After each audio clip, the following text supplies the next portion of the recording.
નમસ્તે વિદ્યાર્થી મિત્રો, ગયા પિરિયડમાં આપણે પાઠ 2 ગુજરાતીમાં વાર્તા સમજ્યા હતા અને તેની ખાલી જગ્યા, શબ્દ સમૂહ તેની ઓળખ કરી હતી.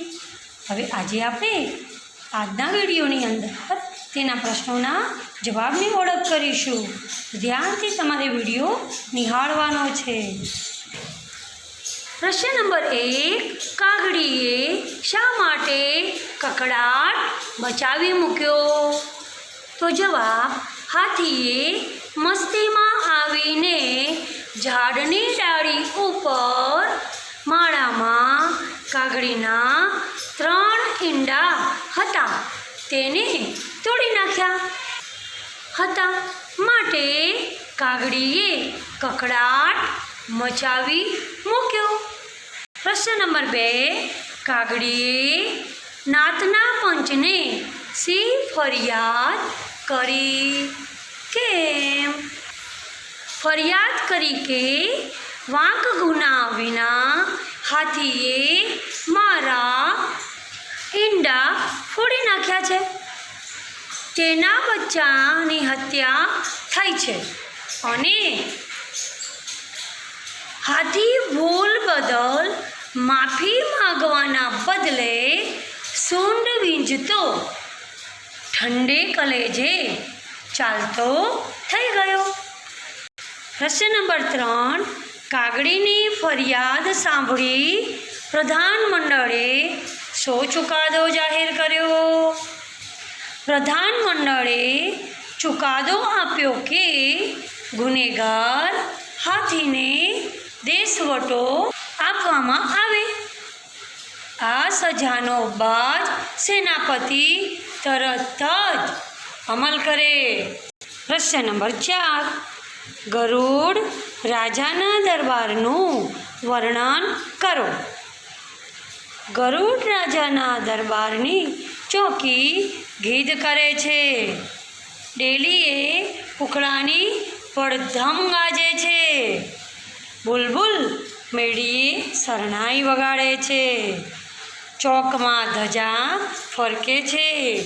રાજા ગરુડ સભા ભરીને બેઠા છે અને તેમાં હંસનું પ્રધાનમંડળ બિરાજ્યું હોય છે.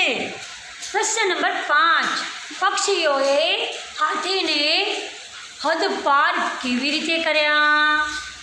તો સરોવરમાં સ્નાન કરતા હાથીને બાજ તેની ચાંચ વડે ઘા કરે છે.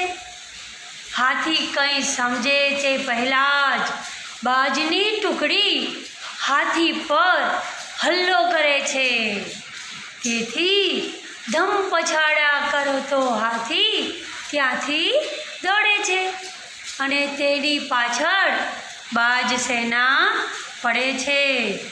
એટલે બચવાનો કોઈ સહારો ન હોવાથી લીલોડા વનની હદ પછી આવેલા ડુંગરની આડી દિવાલની ઘાટીમાંથી હાથી વેરાનમાં ચાલ્યો જાય છે. નંબર 6, હાથીને કઈ વાતનો પસ્તાવો થયો હતો? જવાબ, હાથીએ નિર્દોષ કાગડીના ઈંડા ફોડી નાખ્યા હતા તેનો પસ્તાવો થયો હતો, કારણ કે આનંદમાં આવીને ભાન ભૂલી ગયો હતો. નંબર 7, કબૂતરીએ હાથીની સજા માફ ન કરાવી હોત તો?